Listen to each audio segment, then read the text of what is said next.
Praise the Lord and good morning. आप सबका स्वागत करते हैं प्रभु यीशु मसीह की उपस्थिति में। धन्यवाद देते हैं यीशु मसीह का कि उसने अपने प्रेम के द्वारा हम सबको फिर से आज की सुबह एकत्रित किया। आइए इन 40 दिनों की उपवास प्रार्थना में फिर से आराधना के साथ, वचन के साथ प्रभु को महिमा दे, प्रभु को प्रशंसा दे, क्योंकि वो उसके योग्य है।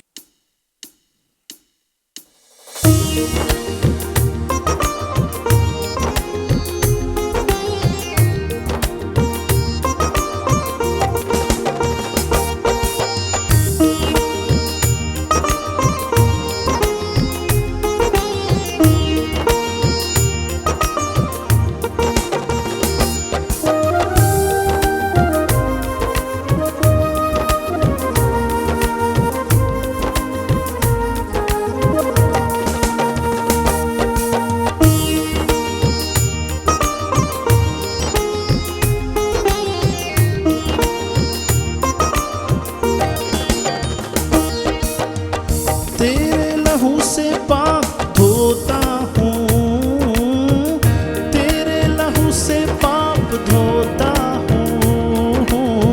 तू बढ़ता जा मैं कम होता हूँ, तू बढ़ता जा मैं कम होता हूँ। तेरे लहू से पाप धोता हूँ, तेरे लहू से पाप धोता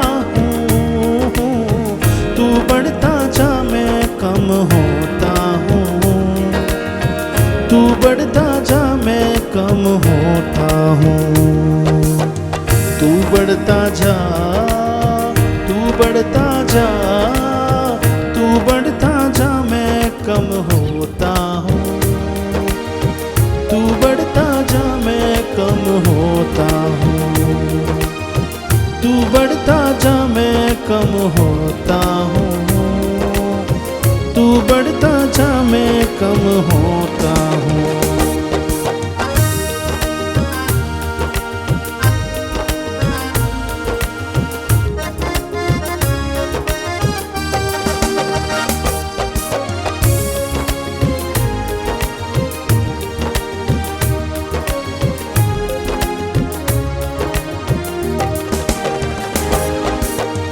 तेरा कलाम दिल में रखा है, तेरा वादा हर एक सच्चा है। तेरा कलाम दिल में रखा है, तेरा वादा हर एक सच्चा है। तेरा ही नाम सबसे अच्छा है, तेरा ही नाम सबसे अच्छा है। अपनी खुदी से हाथ धोता हूँ, अपनी खुदी से हाथ धोता हूँ। तू बढ़ता जा मैं कम होता हूँ, तू बढ़ता जा मैं कम होता हूँ। तू बढ़ता जा, तू बढ़ता जा, तू बढ़ता जा मैं कम होता हूँ, तू बढ़ता जा मैं कम होता हूँ।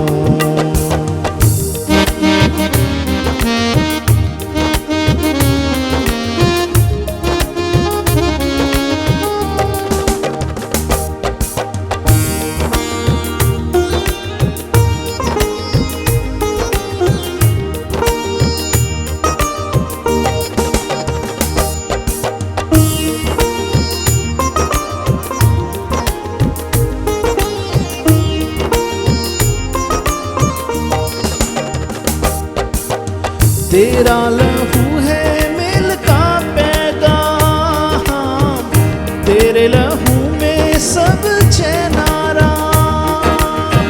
तेरा लहू है मेल का पैगाम, तेरे लहू में सब चैन आराम। तेरे लहू से बने बिगड़े काम, तेरे लहू से बने बिगड़े काम।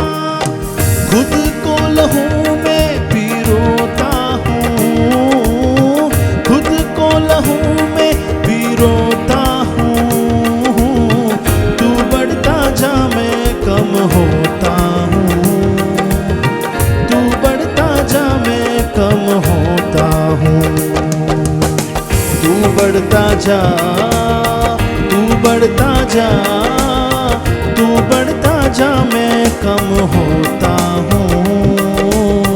तू बढ़ता जा, मैं कम होता हूँ। तू बढ़ता जा, मैं कम होता हूँ। तू बढ़ता जा, मैं कम होता हूँ।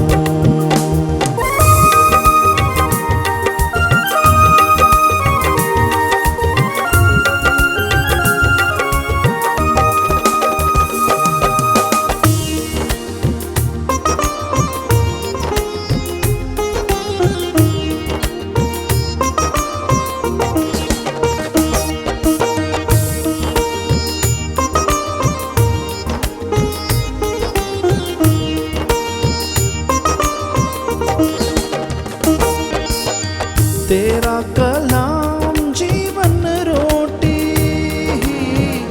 तेरा कलाम राहों की ज्योति, तेरा कलाम जीवन रोटी, तेरा कलाम राहों की ज्योति, तेरा कलाम है हंसी मोती, तेरा कलाम राहों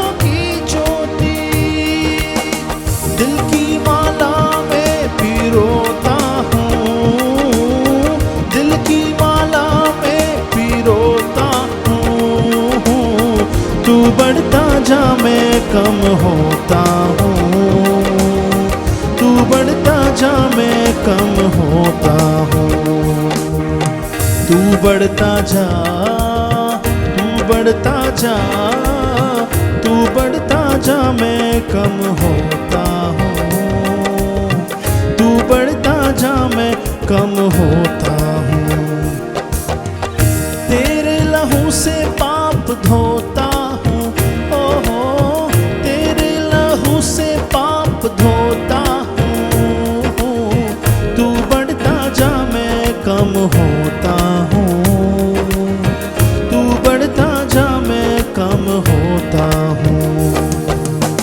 तू बढ़ता जा, तू बढ़ता जा, तू बढ़ता जा, मैं कम होता हूँ।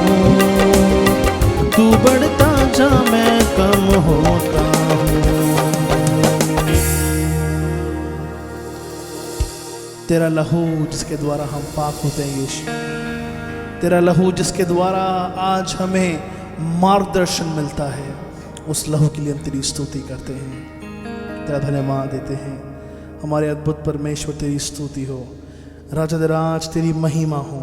हमारे अद्भुत यहोवा तेरी स्तुति करते हैं। धन्यवाद यीशु कि तूने अपना लहू हमारे लिए बहाया, हमको तूने छुटकारा दिया, तूने हमें आज़ाद किया है। हम तेरे नाम की स्तुति करते हैं, तेरे नाम को धन्यवाद देते हैं राजा। Hallelujah, hallelujah. प्रियो, क्या आज हम यीशु के लहू के लिए धन्यवादी हैं? क्या उसके लहू के लिए हम प्रभु को बोल सकते हैं, प्रभु धन्यवाद कि तूने अपना लहू हमारे लिए बहाया है, जिसके द्वारा हमको छुटकारा मिलता है, जिसके द्वारा हम आज़ाद किए जाते हैं।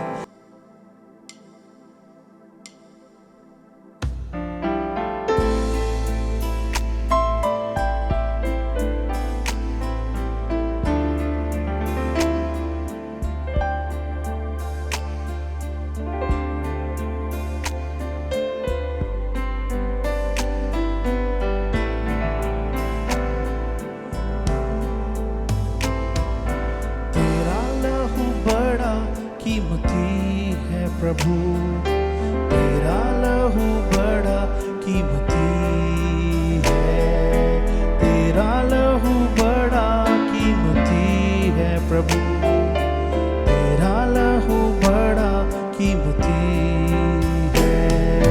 क्योंकि उस लहू में जो ताकत है, जिससे हम पाते हैं छुटकारा, उस लहू में जो ताकत है, जिससे हम पाते हैं छुटकारा, तेरा लहू बड़ा कीमती है प्रभु, तेरा लहू बड़ा कीमती है, तेरा लहू बड़ा कीमती है प्रभु, तेरा लहू बड़ा कीमती है।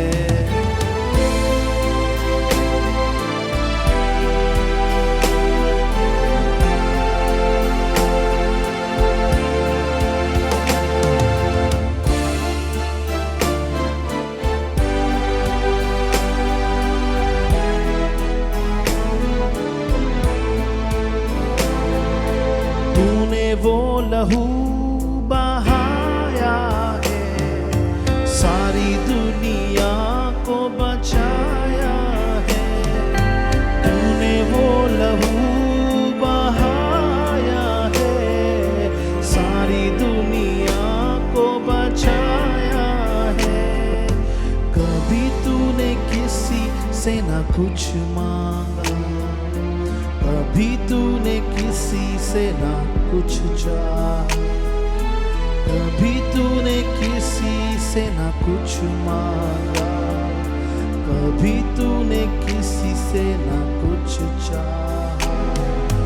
क्योंकि उस लहू में जो ताकत है, जिससे हम पाते हैं छुटकारा, क्योंकि उस लहू में जो ताकत है, जिससे हम पाते हैं, क्योंकि उस लहू में है, क्योंकि उस लहू में जो ताकत है, जिससे हम पाते हैं छुटकारा, क्योंकि उस लहू में जो ताकत है, जिससे हम पाते हैं छुटकारा। तेरा लहू बड़ा कीमती है प्रभु, तेरा लहू बड़ा कीमती, तेरा लहू बड़ा कीमती है प्रभु, तेरा लहू बड़ा कीमती है।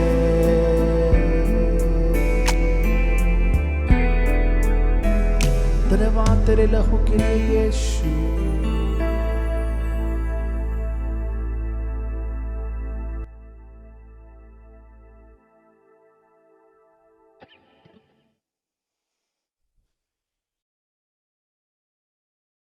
Praise the Lord. Good morning. आज का दिन आप सबको मुबारक हो। हम प्रभु यीशु का धन्यवाद देते हैं प्रभु के अद्भुत प्रेम के लिए कि हमने प्रभु की महिमा को अपने जीवन में चाहा है। मैं विश्वास करता हूं कि आज के द्वारा परमेश्वर एक बार फिर हमसे बात करेंगे। आज से हम एक श्रृंखला में जा रहे हैं और ये श्रृंखला एक बहुत ही ज़रूरी श्रृंखला है हम सब विश्वासियों के लिए, और इसके द्वारा हम प्रभु की सामर्थ को अपने जीवन में स्वीकार करेंगे और हम प्रभु के अभिषेक को अपने जीवन पर जो है समझ पाएंगे कि प्रभु का आत्मा हमारे जीवन में एक अद्भुत कार्य करना चाहता है।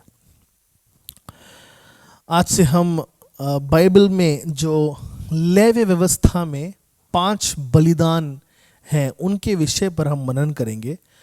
प्रत्येक बलिदान पर हम कुछ दिनों को बिताएंगे और इन सारे बलिदानों में यीशु का बलिदान कैसे परिपूर्ण होता है हम उन बातों को सीखेंगे। सबसे पहले हम ध्यान देंगे होम बलि पर।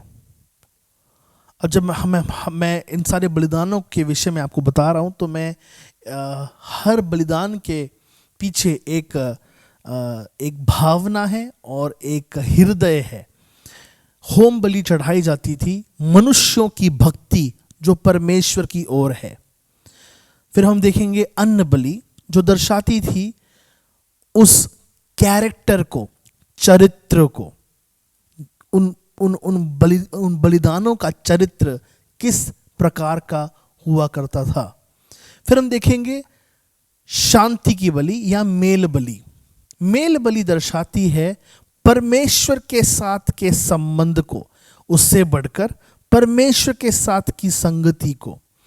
फिर हम देखने वाले हैं पाप बलि जो दर्शाती है कि पिछले दिनों में हमने जैसे ध्यान दिया कि मेरे एवज में यीशु ने अपनी कुर्बानी दी। मुझे उस स्थान पर होना चाहिए था लेकिन यीशु ने अपने आप को मेरे एवज में क्रूस पर अपने आप को प्रभु ने रखा।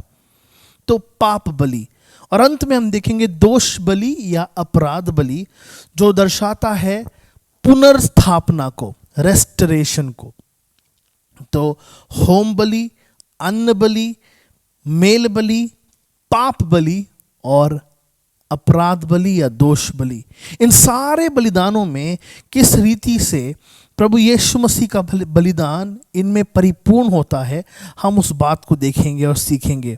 और मैं विश्वास करता हूं कि परमेश्वर आज हमसे ज़रूर बात करेंगे और प्रभु के प्रेम को हम अपने जीवन में विशेषकर जो है समझ पाएंगे, और उसके द्वारा हमको एक नया प्रकाशन प्राप्त होगा।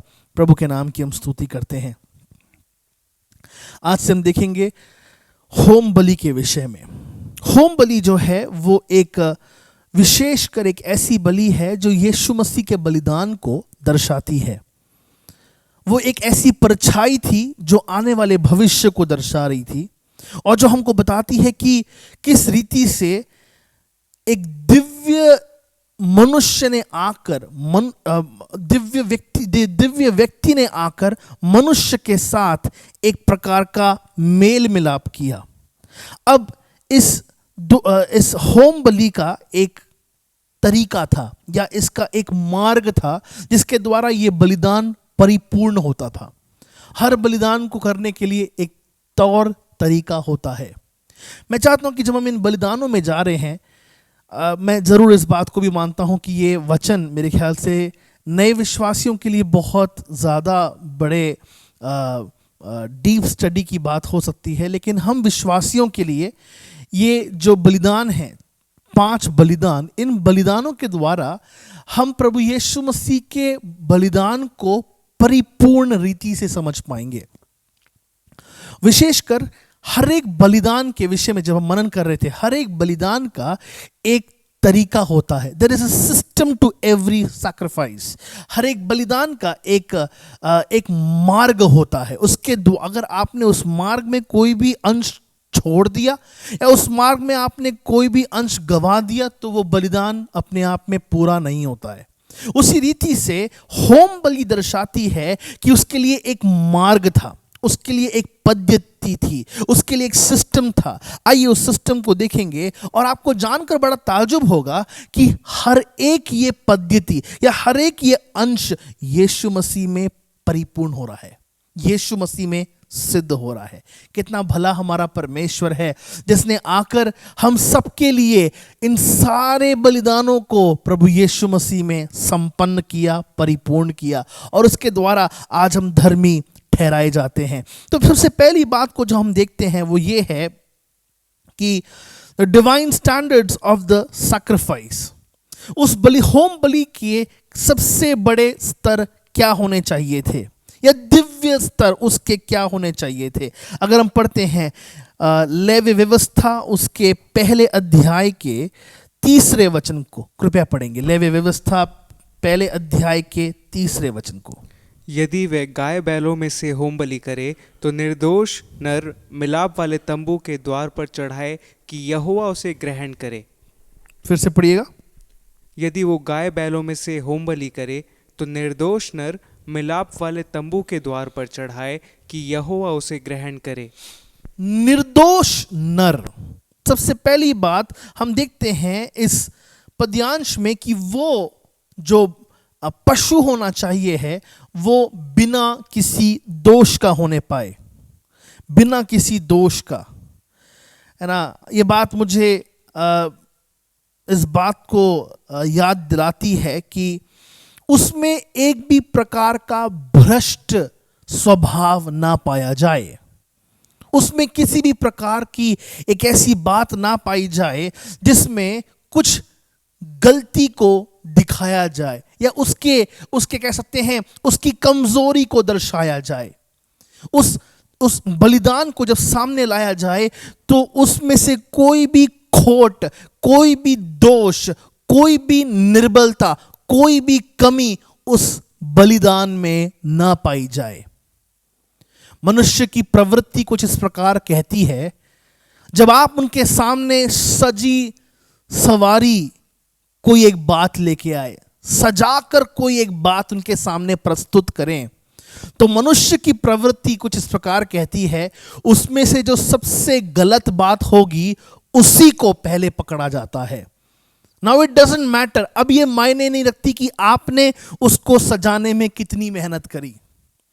उदाहरण के तौर पर अगर कुछ भोजन का व्यंजन है और आपने सजाकर खूबसूरती से, है ना, उसकी पहली परत, दूसरी परत, तीसरी परत, चौथी परत, पांचवी परत को, जो सबसे छोटी परत है या उसका सबसे छोटा गोला है, अब उसके बीच में एक छोटा सा गुलाब के प्रकार का कुछ बीज परात में आपने रखा है कि वो उग रहा है, या एक मानो एक वो फूल के समान है।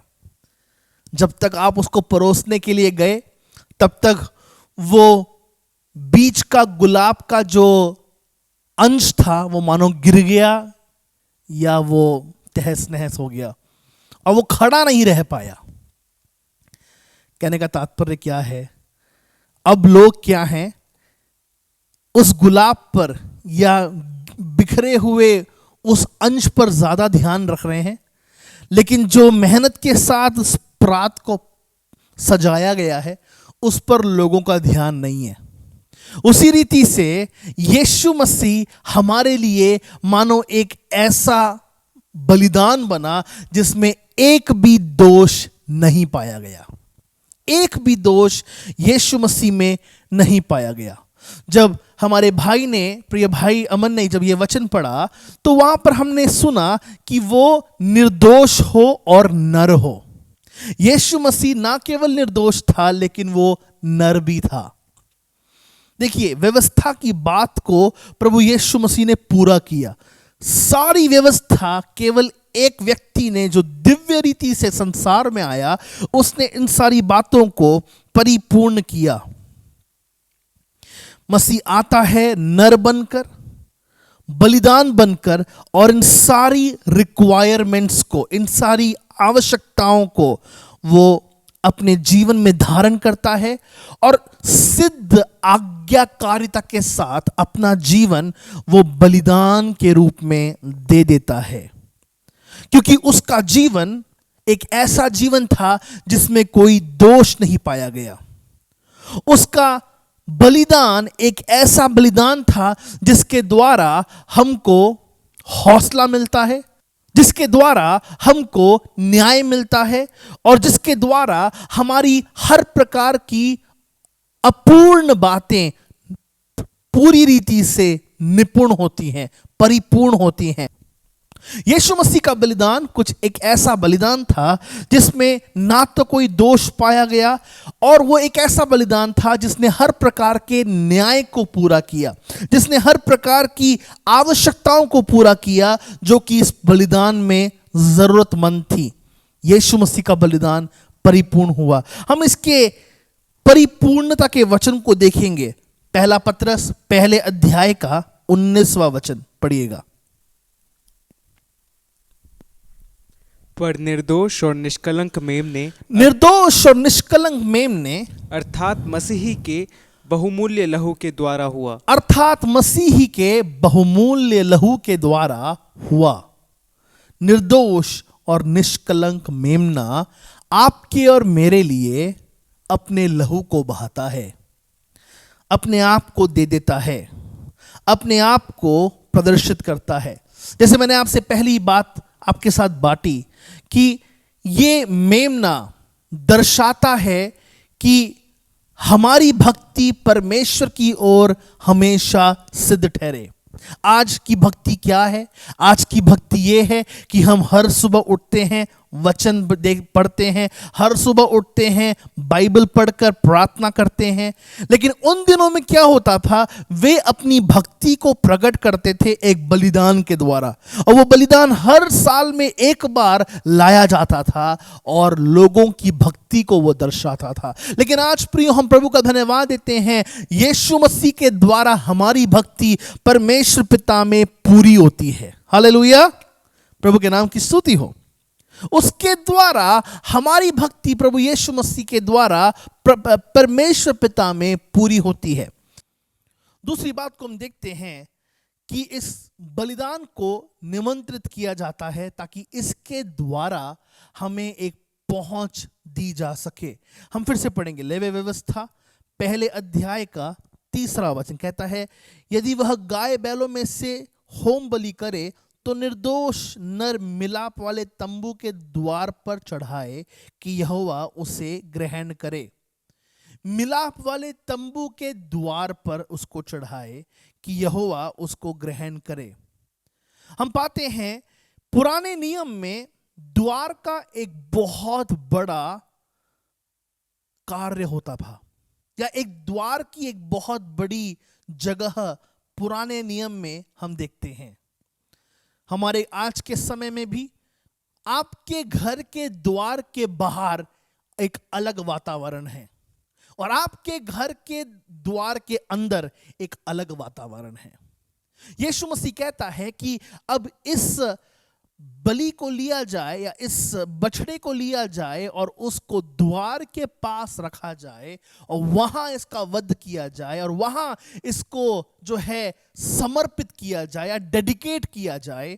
और प्रभु यीशु मसीह की परमेश्वर यहोवा के कलाम प्रभु के वचन में इस प्रकार से लिखा है कि वह द्वार दर्शाता था, मिलाप वाले तंबू का द्वार दर्शाता था प्रभु की उपस्थिति उस द्वार से जो शुरू होती है, उस द्वार से परमेश्वर पिता की उपस्थिति शुरू होती थी।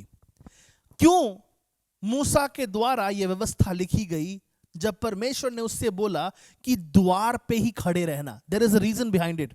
और कारण यह है कि द्वार तक तुम्हारा पुराना चाल चलन जैसा था वैसा था, लेकिन अब द्वार से, क्योंकि अब बलिदान दे दिया गया है, अब इस द्वार से तुम्हारा चरित्र बदल जाए, अब इस द्वार से तुम्हारा चाल चलन बदल जाए। प्रियो, मैं प्रभु का धन्यवाद देता हूं कि ना केवल ये बलिदान प्रभु यीशु मसीह में हमारे लिए पूरा हुआ, अब ये बलिदान हमारे लिए एक द्वार बनता है। यीशु मसीह कहता है कि मैं वो द्वार हूं। आइए हम पढ़ेंगे प्रकाशित वाक्य उसके 3 अध्याय का 8वां वचन पढ़िएगा। मैं तेरे कामों को जानता हूँ, मैं तेरे कामों को जानता हूं, यीशु कहता है। देख मैंने तेरे सामने एक द्वार खोल रखा है, देख मैंने तेरे सामने एक द्वार खोल रखा है जिसे कोई बंद नहीं कर सकता, जिसे कोई बंद नहीं कर सकता। अब जो हमारी भक्ति पिता परमेश्वर के साथ है उसका द्वार खुला हुआ है, उस द्वार को कोई बंद नहीं कर सकता। आपकी भक्ति पिता तक कोई रोक नहीं सकता है। लेकिन फिर भी बहुत बार हम प्रार्थना में नहीं बैठते। प्रियो, ऐसा ना होने पाए। जिस समय आप प्रार्थना में बैठेंगे, जिस समय आप वचन पढ़ेंगे, जिस समय आप प्रभु को खोजेंगे, परमेश्वर काबिल है कि वो हमारी प्रार्थना सुनकर हमें उत्तर दे, और ना केवल आपको और मुझको उत्तर दे, बल्कि वो हमारे सामने अब एक खुला द्वार रखता है जिसे अब कोई बंद नहीं कर सकता। कृपया करके पिछला वचन भी पढ़िएगा, बहुत अच्छा लगता है। नहीं, 3:7। फिलिदिल्फिया की कलीसिया के स्वर्गदूत को ये लिख, जो पवित्र और सत्य है और जो दाऊद की कुंजी रखता है, जिसके खोले हुए को कोई बंद नहीं कर सकता और बंद किए हुए को कोई खोल नहीं सकता, वो ये कहता है। खोले हुए को कोई बंद नहीं कर सकता और बंद किए हुए को कोई खोल नहीं सकता। देखिए, परमेश्वर यहोवा यहाँ पर हमसे कहता है, बहुत बार बहुत सी बातों के लिए परमेश्वर ने दरवाजा बंद किया हुआ है। बहुत बार बहुत से हमारी प्रार्थना विनतियां बहुत बार सुनी नहीं जाती हैं क्योंकि परमेश्वर ने हमारे द्वार को अब तक बंद किया हुआ है। लेकिन हम प्रभु का धन्यवाद देते हैं, यीशु मसीह एक बात कहता है, और वो बात यह है कि पिता तक पहुंचने के लिए मैंने एक द्वार खोला हुआ है जिसे अब कोई बंद नहीं कर सकता। देखिए प्रियो, कितने आनंद की बात है कि हम सबके लिए एक द्वार खुला हुआ है। संसार की बातों के लिए बहुत बार हम ललायित होते हैं, लगन से भरते हैं, लेकिन बहुत बार परमेश्वर उनके लिए बातों को और दरवाजों को बंद करता है। प्रभु का नाम धन्य हो। लेकिन पिता तक पहुंचने के लिए कोई आपको और मुझको उसके समीप जाने से रोक नहीं सकता, क्योंकि देखो, मैंने तुम्हारे सामने एक खुला हुआ द्वार रखा है। वो मिलाप वाले तंबू के द्वार के पास आए और वहां पर अपने पशु को या अपने उस बलिदान के बछड़े को वध करे। मिलाप वाला तंबू का द्वार जो दर्शाता है कि उस द्वार से हर कोई महिमा और महिमा की बातें देखते हैं। प्रियो, क्या हमारे घरों के द्वार के अंदर परमेश्वर के लिए भक्ति पाई जाती है कि नहीं? क्या आपके दिल के द्वार के अंदर परमेश्वर के लिए स्तुति आराधना का भाव पाया जाता है कि नहीं? इन उपवास के दिनों में आपके दिमाग में क्या उस दिमाग के द्वार में टेंशन और तनाव और चिंता भरी हुई है, या उस दिमाग के द्वार के अंदर परमेश्वर की उपस्थिति में आपने अपने आप को रंगाया हुआ है? आप कौन सी बात से आज परिपूर्ण हैं? अपने आप को देखें, परखें। देख, मैंने तेरे सामने खुला द्वार रख दिया है जिसे अब कोई बंद नहीं कर सकता। प्रियो, मैं आपको बताना चाहता हूं, परमेश्वर यीशु मसीह का जो कार्य है वो कोई टेम्पररी कार्य नहीं है, वो कोई अस्थिर कार्य नहीं है। हम बहुत बार गाड़ियां ठीक करते हैं और गाड़ी ठीक करने के बाद हमें लगता है कि चलो कुछ समय के लिए ठीक चलेगी, लेकिन बहुत बार तो एक हफ्ता भी गाड़ी ठीक से चल नहीं पाती है। फिर से उसको लेके जाओ उस मैकेनिक के पास, वो फिर से पैसे मांगे, वो फिर से काम करे, और एक ही तमन्ना होती है, कम से कम 10,000 किलोमीटर तो ठीक से चल जा। क्यों? क्योंकि मैं कोशिश कर रहा हूं कि तुझे ठीक से चलाऊं, मैं कोशिश कर रहा हूं कि मैं तेरा इस्तेमाल कर पाऊं। प्रियो, उसी रीति से आज परमेश्वर हमारे ऊपर लागत लगा रहा है। क्यों ना हम उस लागत को स्वीकार करें और एक अच्छे खुले द्वार से प्रवेश करें। क्यों? क्योंकि उस द्वार के अंदर महिमा से परिपूर्ण बातें हैं, भक्ति से परिपूर्ण बातें हैं। आप परमेश्वर की भक्ति को अपने जीवन में सिद्ध होते हुए पाएंगे। अब उस द्वार के द्वारा वो कहते हैं कि सारे जो लोग उस मिलाप वाले तंबू के द्वारा जो उस द्वार पे खड़े होते थे, वे इस लायक होते थे कि वे उस द्वार से प्रवेश करके पिता की उपस्थिति में हाजिर हो पाए। मिलाप वाले आप बाद में देखेंगे कि मिलाप वाले तंबू के अंदर वे जा सकते हैं और वे बाद में आराधना कर सकते हैं, उस उपस्थिति का आनंद वे उठा सकते हैं। Beautiful thing. लेकिन यीशु मसीह ने अपना बलिदान, भक्ति का बलिदान दे दिया कि आज इस प्रभु के भवन में बड़े से बड़ा पापी आए और वो संत बनकर यीशु की आराधना करे। बड़े से बड़े अपराध को कमिट करके बड़े से बड़ा अपराधी प्रभु के भवन में आ सकता है और वो अपनी भक्ति मन फिराव के बाद यीशु के साथ सिद्ध कर सकता है। तीसरी बात को देखेंगे, लेवी व्यवस्था पहले अध्याय का 5वां वचन। तब वो उस बछड़े को यहोवा के सामने बलि करे और हारून के पुत्र जो याजक हैं वे लहू को समीप ले जाकर उस वेदी के चारों ओर छिड़कें जो मिलाप वाले तंबू के द्वार पर है। फिर से पढ़ो। तब वह उस बछड़े को यहोवा के सामने बलि करें और हारून के पुत्र जो याजक हैं वे लहू को समीप ले जाकर उसे वेदी के चारों ओर छिड़कें जो मिलाप वाले तंबू के द्वार पर है।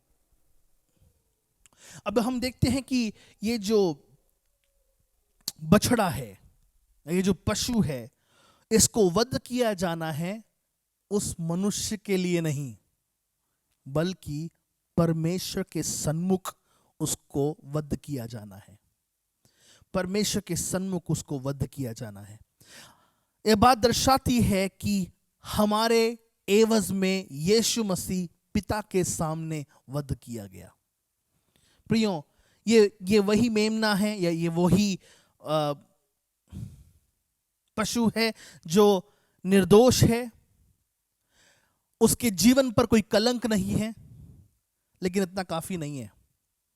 यीशु मसीह ना केवल निर्दोष था, यीशु मसीह ना केवल धर्मी था, यीशु मसीह ना केवल पवित्र था, लेकिन बड़ी बात यह होती है कि अब ये निर्दोष और पवित्र और बिन पाप का जो बिन दोष का जो पशु है, अब इसको वध किया जाना है। यीशु मसीह जिसने ना कोई पाप किया, ना कोई अधर्म किया, ना कोई अपराध किया, ना उसमें कोई दोष पाया गया, ना उसके ऊपर कोई कलंक था, ना कोई व्यक्ति उसके ऊपर दोषारोपण कर सकता था, उस व्यक्ति को पिता ने अपने लिए लिया ताकि वो उसको वध करे। अगर हम पढ़ते हैं एक वचन, यशायाह नबी की पुस्तक उसके 53वें अध्याय का 10वां वचन पढ़ेंगे, पढ़िएगा। तो भी यहोवा को यही बहाया कि उसे कुचले। तो भी यहोवा को यही भाया कि उसे कुचले। उसी ने उसको रोगी कर दिया। जब वो अपना प्राण दोष बलि करे, तब वो अपना वंश देखने पाएगा। वो बहुत दिन जीवित रहेगा। उसके हाथ से यहोवा की इच्छा पूरी हो जाएगी। तो भी यहोवा को यही भाया कि वह उसे कुचले, और उसने उसको रोगी कर दिया। प्रभु को यह बात भाई कि यीशु मसीह कुचला गया। लेवी व्यवस्था उसके पहले अध्याय के 5वें वचन में लिखा है, तब वह उस बछड़े को यहोवा के सामने बलि करे। यीशु मसीह पिता के सामने कुचला गया। प्रियो, ये सिमिलैरिटी और ये एक समानता जो आप देखते हैं वो यीशु मसीह में पूरी होती है। यीशु मसीह हमारी भक्ति के लिए पिता के सामने कुचला गया। उसने होम बलि की व्यवस्था को पूरा किया। आज मैं विश्वास करता हूं कि हमारे पास बहुत सी अनेक आकांक्षाएं हैं, हमारे पास बहुत सी अनेक हमारे ख्वाब हैं, हमारे पास बहुत सी अनेक बातें हैं, लेकिन यीशु मसीह जब बड़ा हो रहा था उसके पास मानो एक आकांक्षा थी, और वो आकांक्षा ये थी कि प्रभु अनुग्रह दे, पिता अनुग्रह दे कि मैं उस क्रूस के द्वारा गुजर कर विजयी हो जाऊं। कोई नहीं चाहता है कि वो कुचला जाए, लेकिन यीशु मसीह मेरे लिए कुचला गया। प्रियो, अगर यीशु मसीह मेरे लिए कुचला गया तो निश्चित रूप से मैंने और आपने एक विजयी जीवन बिताना है, क्योंकि वो हमारे लिए पहले से कुचला गया। और हो सकता है कि संसार में हम यीशु मसीह के लिए कुचले जाएं तो हम बुरा ना माने, क्योंकि जिस रीति से उसको कुचला गया उसकी उपमा किसी और बात से नहीं दी जा सकती। वो 100% मनुष्य था, वो 100% परमेश्वर था। उसने अपना ईगो बीच में नहीं लाया, उसने अपना घमंड बीच में नहीं लाया। उसने कहा, इस संसार के लोगों की भक्ति पिता के सामने सिद्ध करने के लिए मैं अपने आप को कुचलवाने को तैयार हूं। प्रियो, मैं विश्वास करता हूं कि उसने इस होम बलि के कार्य को पूरा किया। यहोवा को यह भाया कि वह उसे कुचले, और उसने उसको रोगी कर दिया। जब वह अपना प्राण दोष बलि करे तब वह अपना वंश देखने पाएगा, वह बहुत दिन तक जीवित रहेगा। उसके हाथ से यहोवा की इच्छा पूरी हो जाएगी, प्रभु का वचन कहता है। प्रियो, जब आप आज के दिनों में कुछ ले जा रहे हैं, याद रखिएगा यीशु मसीह भी बलिदान के द्वारा गुजरा है ना। विश्वास में आने के बाद it's not just the bed of roses, it's not just a cake walk. ये कोई आसान कार्य नहीं है कि हम विश्वास के जीवन को जीते हैं, लेकिन विश्वास के जीवन के द्वारा हम दिलेर बनते हैं। विश्वास के जीवन के द्वारा हम आने वाली कठिनाइयों का सामना, चुनौतियों का सामना यीशु मसीह के नाम से करते हैं। क्यों? क्योंकि प्रभु का वचन कहता है कि वो आने वाले समय में पिता की इच्छा को देखेगा और पिता की इच्छा उस पर पूरी होगी। अगर आप फिर से उस वचन को पढ़ेंगे कि क्या लिखा है वहां पे, यशायाह 53 के 10 में, तो भी यहोवा को यही भाया कि उसे कुचले। उसी ने उसको रोगी कर दिया। जब वो अपना प्राण दोष बलि करे, तब वो अपना वंश देखने पाएगा। उसका वंश क्या था? उसका वंश वो था कि बहुत से लोगों की भक्ति पिता के लिए सिद्ध हो रही है। उसका वंश क्या था? उसका वंश ये था कि वो देख पा रहा है कि लोग पिता तक पहुंचने का जरिया मेरे द्वारा प्राप्त कर रहे हैं। आगे पढ़िएगा। वो बहुत दिन जीवित रहेगा। बहुत दिन मतलब अनंत काल तक जीवित रहेगा। उसके हाथ से यहोवा की इच्छा पूरी हो जाएगी। क्योंकि वो प्रताड़ा गया, प्रताड़ित हुआ। अब परमेश्वर ने उसके लिए ये चाहा है कि उसके द्वारा पिता की इच्छा पूरी हो जाएगी। आगे, पिता के द्वारा उसकी इच्छा पूरी हो जाएगी। प्रियो, मैं यही बात आपसे बारंबार कह रहा हूं, मेरे द्वारा और आपके द्वारा पिता की इच्छा पूरी हो। वो लेवी व्यवस्था के समय में होम बलि के लिए वो पशु वध किया गया। नए नियम में यीशु मसीह हमारे लिए वो नर बलिदान वध किया गया। आज हमें बहुत बार अपनी इच्छाओं को यीशु मसीह की महिमा के लिए वध करना होता है, लेकिन आज आपके लिए एक वचन है कि उसके हाथ से यहोवा की इच्छा पूरी हो जाएगी। आज आपके हाथों के द्वारा बहुत से लोग और परमेश्वर की भक्ति में आने पाएं और वे प्रभु की सामर्थ में बढ़ने पाए। प्रभु आपको इस वचन के द्वारा बहुत आशीष दे। मेरी आशा केवल यही है कि इन उपवास प्रार्थनाओं में हम परमेश्वर की सामर्थ को बहुतायत के साथ अपने जीवन पर स्वीकार कर पाएं और होम बलि के द्वारा, यानी कि हमारी भक्ति के द्वारा, हम परमेश्वर की महिमा अपने जीवन में और जोरों से उसको महसूस कर पाएं। प्यारे प्रभु जी, आज हम धन्यवाद देते हैं इस सुंदर सुबह जब हम तेरे वचन से मनन कर पाएं। हमारी प्रार्थना है कि अपने अभिषेक से हमें भर। हमारी प्रार्थना यह है कि पिता परमेश्वर तेरा अद्भुत काम हमारे जीवन में होने पाए, और हमारी प्रार्थना यह है कि हर एक कलवरी परिवार के भाई बहनों को तो अपने प्रेम में संजोग के रख। हम धन्यवाद देते हैं कि उनकी भक्ति अब पिता तक पहुंच सकती है यीशु मसीह के द्वारा। प्रभु तेरा वचन कहते हैं कि देख, मैंने तेरे सामने एक खुला हुआ द्वार रख दिया है। प्रभु जी, आज हमारी प्रार्थना है कि वो चंगाई का खुला द्वार उनकी ओर आने पाए। हम प्रार्थना करते हैं सिस्टर मंजू मनचंदा जी के लिए, उनको पूर्ण रीति से चंगाई प्रदान कर। हम प्रार्थना करते हैं सिस्टर वीरा वर्मा जी के लिए, उनको पूर्ण रीति से चंगाई प्रदान कर। हम प्रार्थना करते हैं सिस्टर पूनम जकरिया के लिए, उनको पूर्ण रीति से चंगाई प्रदान कर। सिस्टर उमा मिश्रा के लिए, उनको पूर्ण रीति से चंगाई प्रदान कर। सिस्टर गोमती जी के लिए, उनको पूर्ण रीति से चंगाई प्रदान कर। प्रभु जी, तेरा बलिदान हमारी चंगाई के लिए सिद्ध होने पाए, वो खुला दरवाजा हम सबके लिए खुल जाने पाए, और उसके द्वारा हम उस चंगाई के मार्ग में चलने पाए। तेरे नाम को धन्यवाद देते हैं कि तूने प्रार्थना सुनी है। आज के दिन को तू बड़ी बरकत और आशीष दे। सारे कर्ज, सारी बीमारी और सारी समस्याएं और सारी वेदना, बुरी रिपोर्ट्स यीशु के नाम से दूर कर दी जाए, और तेरे लोग तुझमें प्रेम से आगे बढ़ने पाए। हम धन्यवाद देते हैं। आज के दिन को बड़ी बरकत और आशीष दे। यीशु के नाम से मांगते हैं, दया से सुनो, कबूल कर पिता। Amen, amen. May the Lord bless you. प्रभु आपको आशीष दे। धन्यवाद साथ जुड़ने के लिए। प्रभु की बड़ी बरकत आपके जीवन पर रहे। Praise the Lord.